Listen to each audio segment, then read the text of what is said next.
In the name of Allah, the Beneficent, the Merciful, the All-Wise, True and Living God, Creator and Sustainer of the universe, we thank Allah, God, for the coming of Master Fard Muhammad, to whom praise is due forever. We thank Him for giving to us the Messiah, the living, exalted Christ, the most honorable Elijah Muhammad. The Messiah was one who the FBI, under the direction of J. Edgar Hoover, issued a memo directive governing the COINTEL program back in the 80s, 60s, to prevent the rise of a Messiah who could unify and electrify the black masses. Scripture says, how will they know unless they have a preacher? How can they have a teacher unless he be sent? We thank Allah for the raising up of one from among us, a divine leader, teacher, and guide, and warner in our midst, the Honorable Minister Louis Farrakhan, the national representative of the Most Honorable Elijah Muhammad, sitting in the seat of the leader of the Nation of Islam. I greet you with the greeting words of peace, as spoken in the Arabic language of our ancestors, of Assalamu alaikum, which simply means peace be unto you. The appropriate response would be wa alaikum salam, and unto you be peace. I am Sister Alice Muhammad, your host of The Sure Truth. As a student of the Honorable Elijah Muhammad and the Honorable Minister Farrakhan, it is an honor and a privilege to share with you the life-giving teachings of the Honorable Elijah Muhammad and his national representative, Minister Farrakhan.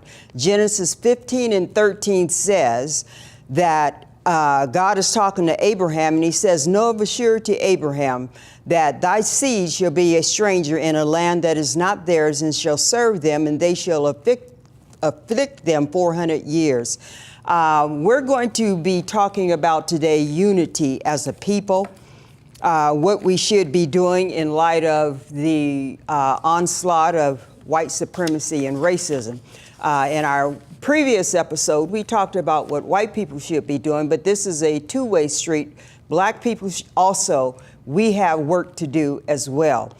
I believe it's Deuteronomy 7:6 refers to a chosen people. And it reads, you are a holy people to the Lord your God. The Lord your God has chosen you to be a people for himself, a special treasure above all the peoples on the face of the earth. Black people, the foolish of the world, have been chosen by God himself to be a very special people for a very special purpose. So with that in mind, we're going to be listening to a lot of instructions and information that can guide us on the right path to unity. In the words of Fannie Lou Hamer, I am sick and tired of being sick and tired. So if we are sick and tired, truly, of being sick and tired of mistreatment and microaggression that we are experiencing from white supremacy and racism in America, well, then we have a job to do. And that first job should be to come together in unity. So with that being said, Dr. King said, redistribute the pain, okay, for mistreatment of black folks, meaning we should engage in economic withdrawal with those who mistreat us. So with that being said, let us now go into the videos that we're going to listen to, that the Honorable Minister Louis Farrakhan is going to share with us the benefit of unity, and unity is the key to our survival. I greet you as I came before you with the greeting words of peace of Assalamu alaikum.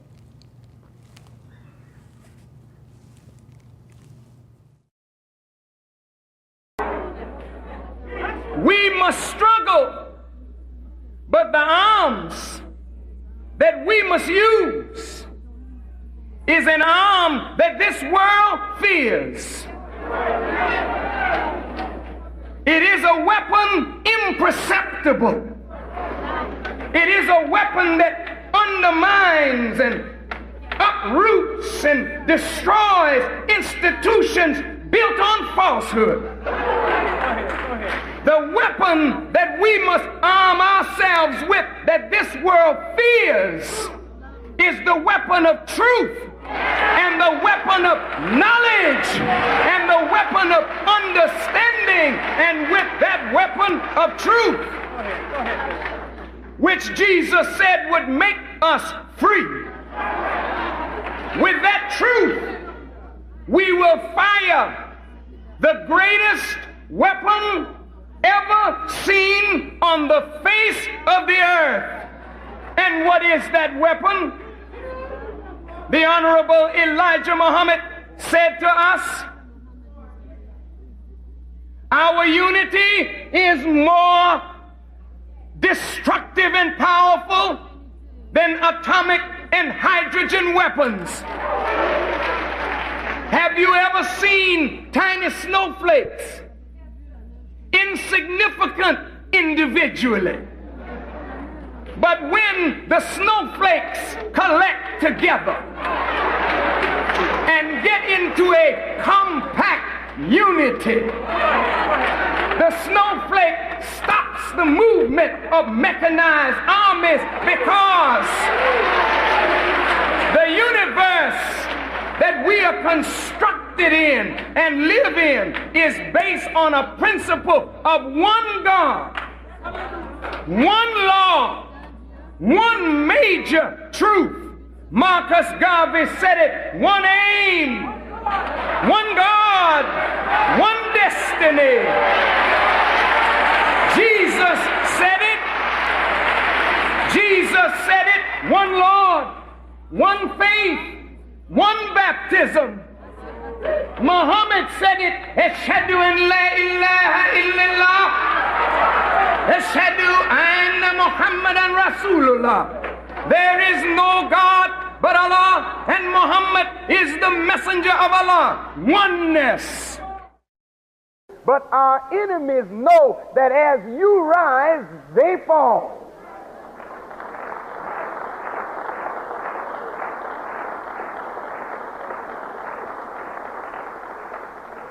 They study the cyclical movement of black people when they rise, and how to thwart that rise so that they can keep power over you and me and keep us powerless and at their feet. They are scientists at bringing black movement to halt. They use your and my weaknesses to make us enemies of our own advancement. And even though we recognize it is a time for unity, we don't recognize how to get in unity, and they keep us blind, keep us divided, keep us powerless, so that they can use us as tools and also slaves. Yes, they see violent explosion coming. How will we fare if there is such violent explosion? If we don't recognize that it is a time for unity? And if we hold on to these artificial barriers that divide us one against the other, what fraternity do you belong to?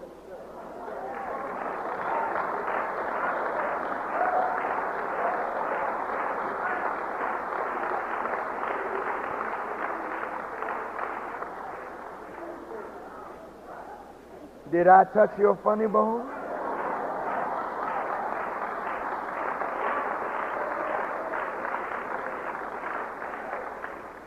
What denomination are you? Where are you born? As though it matters when you're born on a plantation. What part of the plantation did you come from? We are divided by artificial barriers. They are not real. They are self-imposed, and then they are imposed on us by our enemies. And they keep us from recognizing what must be done in the time of unity. And they keep us from recognizing the fact that wherever you find a black man on the earth, that is your brother, your family. We are one people.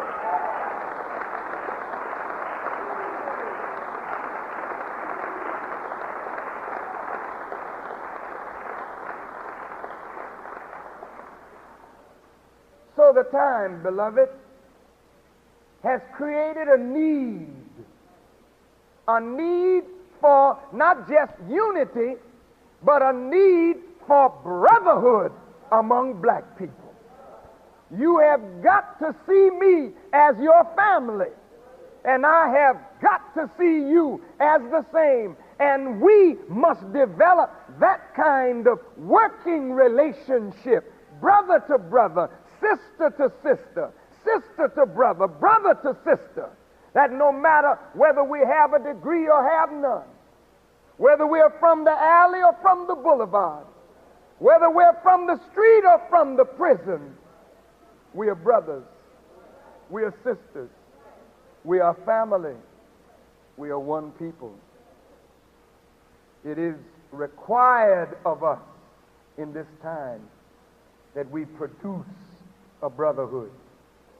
It is demanded of us that we stop pandering to these artificial barriers that divide us. It is obligatory and binding upon us that we do not use our education to stratify us out of existence and out of connection with those of our people who don't have education. It is essential. It is urgent. It is compulsory that we recognize this time for unity and begin to forge a dynamic brotherhood of black people here and throughout the world. But you know, beloved, the need for brotherhood is a challenge to each of us to grow beyond ourselves. And that's a challenge. All of us right now have our own personal likes and dislikes. You are the microcosm of the universe. You are unique within yourself. But God, the Creator, never created you to live by yourself. He created us to live in a world with others. So at some point in your and my life, there will be and there is now a need for us to reach out beyond ourselves. And it is a challenge to grow and not only think about what you want, think about what your sister wants, what your brother wants, what your people need. And if what you personally want is against the good of the people, then are you strong enough to deny yourself the gratification of your personal vain desires to find the good, the common good of the whole? We got to grow beyond ourselves. We've got to reach out for others. And we have got to pull others into a circle. His hell raising in Africa is over when we stop permitting it. His hell raising in America is over when we don't permit it anymore. You say, can we stop it? Tell us how. I don't have to. You already know how, but your own wickedness, weakness, envy, and jealousy and hatred of one another won't permit you to come into the unity which would give us the power to stop what this man is doing to us overnight.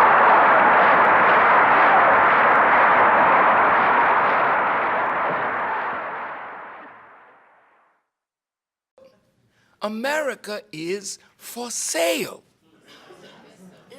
You can't take it with no pop gun, so just throw that out of your mind. But we can buy it up. Do you know what our spending power is? If it were used properly, we could buy millions of acres of land. Now that you're learning how to eat better, the problem is our mouth is still in the kitchen or on the farm of agribusiness that is more profit-centered than people-centered.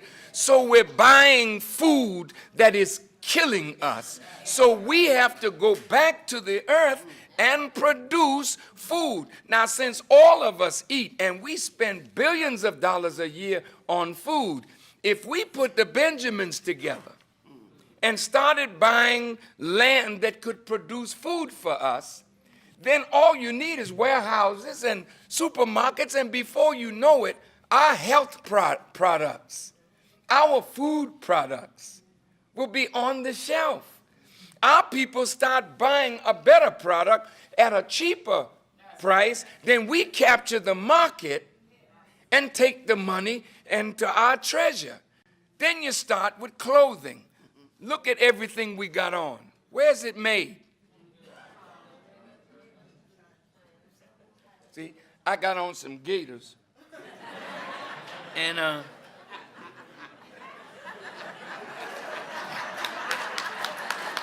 these, what can we do? These gaiters were made in Italy.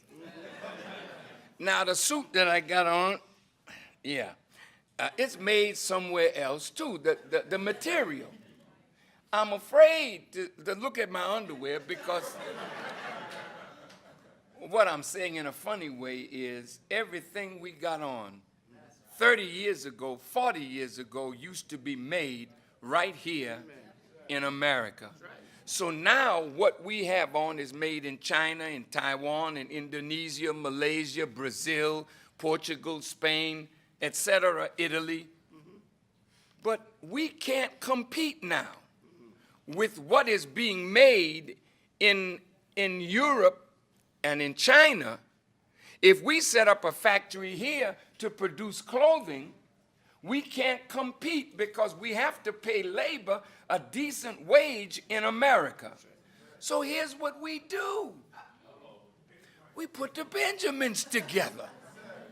And we set up factories in Africa, in the Caribbean, in Central America. And before you know it, all the materials that we use, we give them the pattern, they make it, we bring it into America, into our stores, undersell what Europe is doing, what China is doing, and capture the market of our people. It's easy, it's not hard. We just have to think out of the box. Okay. Beloved black brother and sister in business, we must pool our resources. We must begin to build this kind of trust that will enable 2 or 3 or 4 or 5 of us to do what one cannot do successfully today. We must be able to compete for the dollars of our people. And the only way that we can do that is we must think in terms of a unified collective effort rather than a weak individual effort. But beloved brothers and sisters, wherever we can, let us support our own. Point number 11. The Honorable Elijah Muhammad says to us that we must build an economic system among ourselves. How can we do this without recognizing the need for unity and group operations? How can we do this unless we understand and keep in mind that jealousy destroys from within? We must not be such an envious, small-minded people that if we're helping a business of our own brother to grow and he's beginning to look successful, immediately we want to cut him down. But we do not care what kind of car the white businessman owns. We don't care what kind of home the white businessman lives in. We don't care what kind of neighborhood the white whiskey merchant takes our money to. But if a black man or woman begins to grow and evolve and develop in our midst because we help them to develop, immediately that old ugly enemy of jealousy creeps into our hearts, and then we seek the destruction of the ones that we have helped to build. On the other side of that coin, the brother and sister who is supported by black people, who begins to grow economically, must take the lead in community development. Every businessman in the black community that grows from the support of black people must be a leader, I repeat, in community development.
The way out of the ditch of hell.